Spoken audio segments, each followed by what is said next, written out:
Hello everyone, welcome to my YouTube channel English literature. आज के video का हम लोग का टॉपिक है 3 यूनिटीज, जो कि जॉन ड्राइडन का वन ऑफ द फेमस एसे है। ये पेपर 5 के लिए TMBU और मुंगेर यूनिवर्सिटी के लिए one of the most important question है। तो चलिए वीडियो शुरू करते हैं। वीडियो अगर आपके सिलेबस का है तो प्लीज़ वीडियो को लाइक कीजिएगा, चैनल को सब्सक्राइब कीजिएगा और कमेंट करके बताइएगा आपको वीडियो कैसा लगा और आगे आपको कौन से टॉपिक में वीडियो चाहिए। 3 unities bye John Dryden is a critical essay which is written on the behalf of time, place और action। Time place three unities जिनकी यूनिटीज मतलब के बारे में बात की गई है वो है टाइम, प्लेस और action.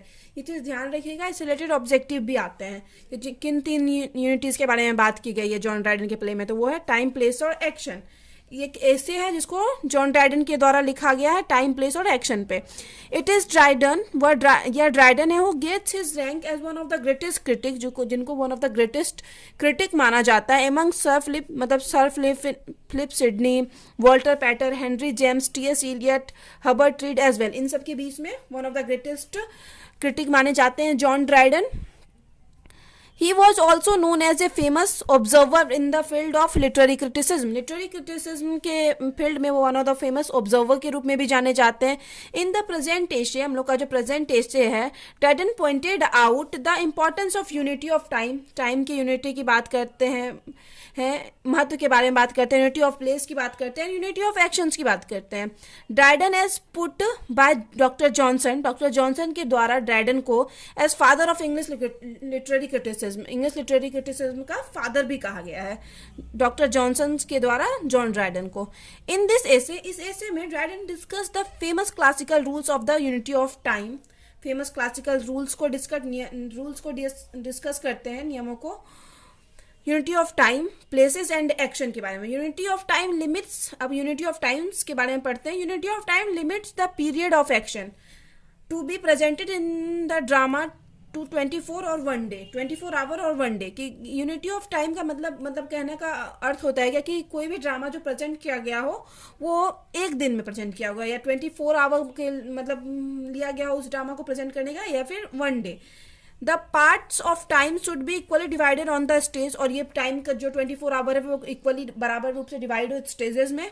And the ancient dramatist, और जो पुराने ड्रामाटिस्ट हैं, follow the rules very well, इस रूल को अच्छे से फॉलो करते हैं, to make their works the nearest imitation of nature. मतलब नेचर के प्रति, मतलब अपने वर्क को नेचर का नकल बनाने के लिए ये इस रूल्स को फॉलो करते हैं। Their drama presents only the main part of the story. उनका जो ड्रामा होता था वो सिर्फ स्टोरी के मेन पार्ट्स को प्रेजेंट करता था, living the earlier part for narration, और नरेशन के लिए उसके मतलब और पार्ट को छोड़ दिया जाता था कि और जो आगे का स्टोरी है वो मतलब कह के सुनाया जाएगा, बोल के सुनाया जाएगा। The past events are the witness to show the importance of time. Past events, जो पास्ट में घटनाएं वो ये है पहले अतीत में, वो मतलब विटनेस है, गवाह है, जो टाइम के इम्पोर्टेंस को बताती है। Whether the poets or the critics or the essayist and other literary personalities, everyone should take care of their time। सभी जो है, कोई भी पोएट हो, क्रिटिक हो, एसेइस्ट हो, या कोई भी लिटरेरी पर्सनैलिटी, सभी अपने टाइम का ध्यान रखते हैं। ड्राइडन सेज, अब ड्राइडन कहते हैं, the time which goes never comes, कि टाइम जो एक बार चला जाता है वो कभी फिर वापस नहीं आता। इन द सेकेंड यूनिटी, अब जो सेकेंड यूनिटी है हम लोग का, which is unity of place, जो कि यूनिटी ऑफ प्लेस है, Dryden says all the action और the events occur in the drama should be confined to 1 place. इसमें ड्राइडन कहते हैं कि कोई भी ड्रामा हो जिसमें कोई भी एक्शन, सारा इवेंट्स उसका सिर्फ एक प्लेस पे ही किया गया हो। फॉर एग्जाम्पल के लिए, we have Ben Jonson's Volpone. Ben Jonson's का जो वोलपोन जो है ऐसे वोलपोन जो प्ले है उनका, all the major action of this play take action in the Venice. तो ये जो वोलपोन जो उनका प्ले है बेन जॉनसन का, तो उसका जो सारा एक्शन है वो वेनिश में किया गया है। And there is no change of the location, और उसमें लोकेशन का कोई चेंज नहीं किया गया है।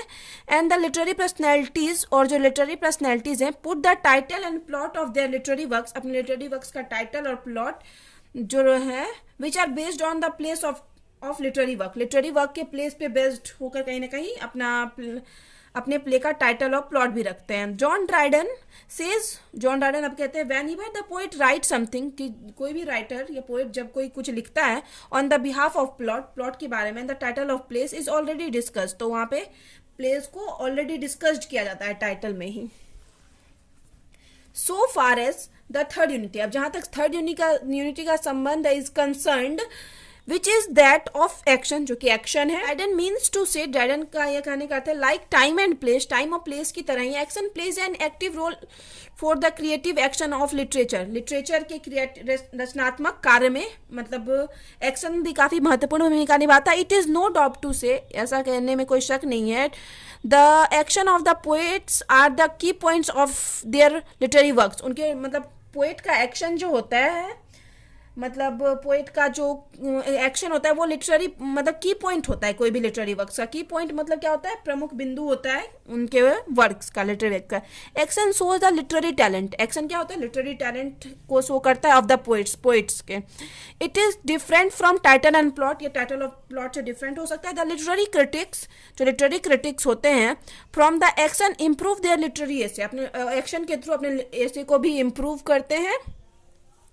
While writing their literary works, जब वो अपने लिटरेरी वर्क्स को लिख रहे होते हैं तो अपने एक्शन के थ्रू क्या कहते हैं, अपने लिटरेरी वर्क्स को इम्प्रूव करते हैं. Action of the title, the action of the plot and the action of the theme and criticism are the characteristic features of the literary personalities, literary personalities की विशेषता को बारे में बताता है. The action of the title, the action of the time, the action of the plot, सारा ये सब लिटरेरी पर्सनैलिटीज की विशेषता के बारे में बताता है. ड्राइडन एडवोकेट्स, ड्राइडन वकालत करते हुए उसके पक्ष में कहते हैं the basic principle of the Ben Jonson के प्रिंसिपल के बारे में कहते हैं, हु हैज ऑब्जर्व दैट, जो action is the important part of the play, कि प्ले का one of the most important part होता है एक्शन.